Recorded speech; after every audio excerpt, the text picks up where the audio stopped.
Hi everyone, we're going to do some reviewing today. You already have the workbook pages for Chapter 9, Lesson 1, but I think it would be beneficial for us to kind of review some of the steps and you can try it again. Go ahead and grab a piece of paper and a pencil and you can write with me and I'll have you work on problems.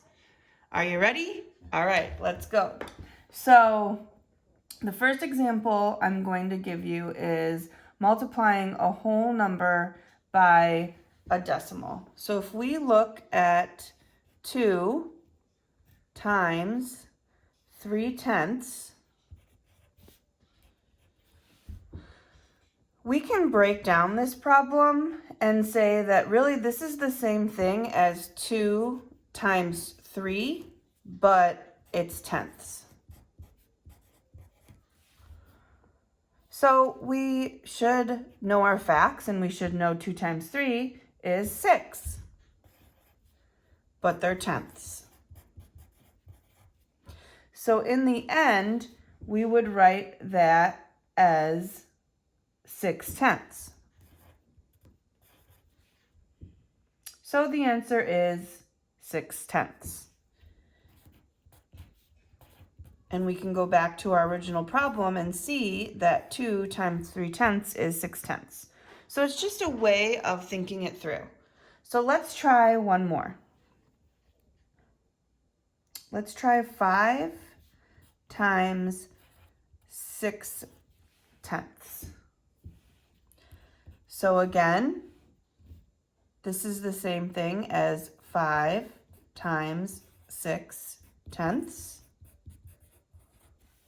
Which is the same thing as 30/10. Now this one could be a little bit tricky because we have to think of 30/10. Remember, a little review of place value. This is the tenths place, this is the ones place. We couldn't fit 30 here because remember, only one digit can go in every place value. And if we put the 3 and the 0 here, that would be 30/100ths. So that can't be it. We would have to think about it this way. I can fit 1/10, 2/10, 3/10, 4/10, 5/10, 6/10, 7/10, 8/10, 9/10. And then I would be at 10/10, which would have to go to the next place value. So 10/10 is the same thing as 1. So 30/10 is the same thing as 3. We're putting the 0.0 to show the place value, but it's really not necessary. So in the end, my answer is 3. So if we go back to our original problem, 5 times 6/10 is 3. 3 ones. All right, if you have any questions about that, feel free to email me at jflauder@st25.org, and I can explain anything a little bit further for you via email. But now that I've explained those problems, I'm going to ask you to do some work.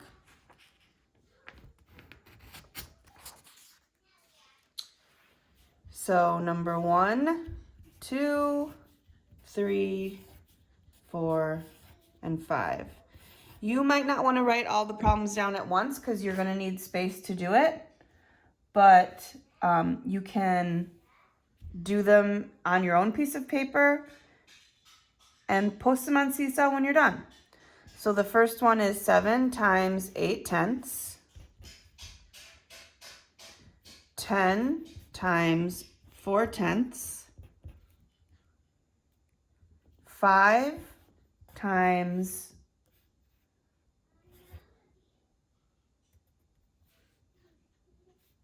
3/10, 2 times 6/10, and 2 times 8/10. All right, go ahead and try that. And I am actually going to continue the lesson because we're not done there. So now, what happens if we have hundredths? Well, if we have hundredths, we do the same thing. So 5 times 2 hundredths is the same thing as 5 times 2 hundredths,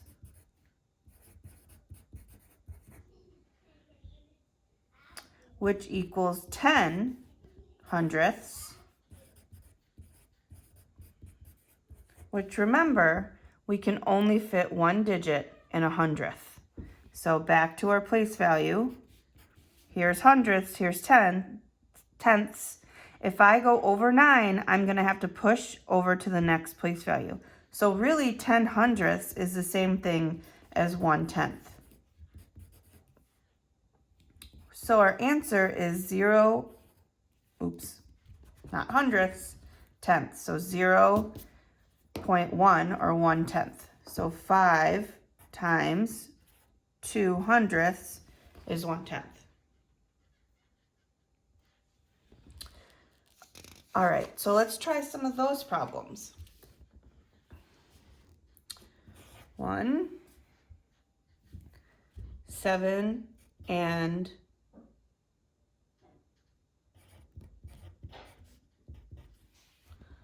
7 times 7 hundredths. 6 times 12 hundredths. Oops.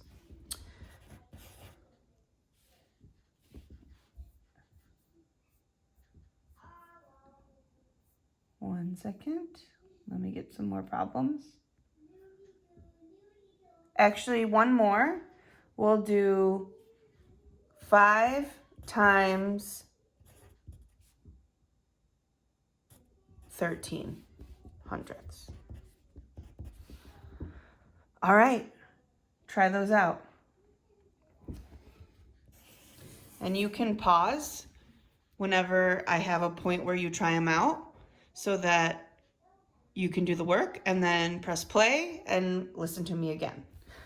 So now let's get some more complicated problems. So if I had 2 6/10 times 3, this is done the same way you would multiply any two numbers. But in the end, we have a decimal place. So if I align this the way I would align 26 times 3, I can then complete it as if it was 26 times 3, but then add back the place value. So let's go ahead and multiply first. 3 times 6 is 18. 2 times 3 is 6, plus 1 is 7. So if it was 26 times 3, it would be 78. However, it's not. It's 2 6/10 times 3. Well, we know that there is 1/10 in this problem.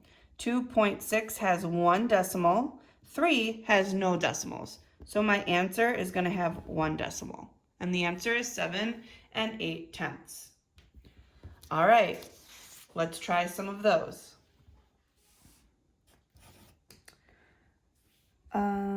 Let's see. How about 10 7 hundredths times 5? 75 hundredths times 4? 2 8 hundredths times 4? Let's do one more.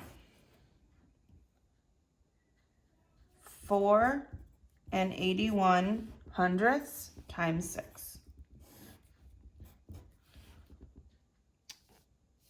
For the sake of, let me make sure you can see that. I have my makeshift document camera here. There we go. Okay, so tell me how this lesson went. Do you like this format? If you do, let me know via email, or I'll add a Flipgrid with you commenting on this video. Yes, let's do that. Let's do that. That sounds good. All right, guys, I miss you. I hope you enjoyed this math lesson. If this was review for you, don't forget that you can always do Greg Tang. You can always go onto IXL or Khan and do some work that way. I also will be linking some extra practice worksheets in the near future. If you feel like you need more, don't hesitate to email me. All right. See you soon, hopefully, and talk to you later for sure. Bye-bye.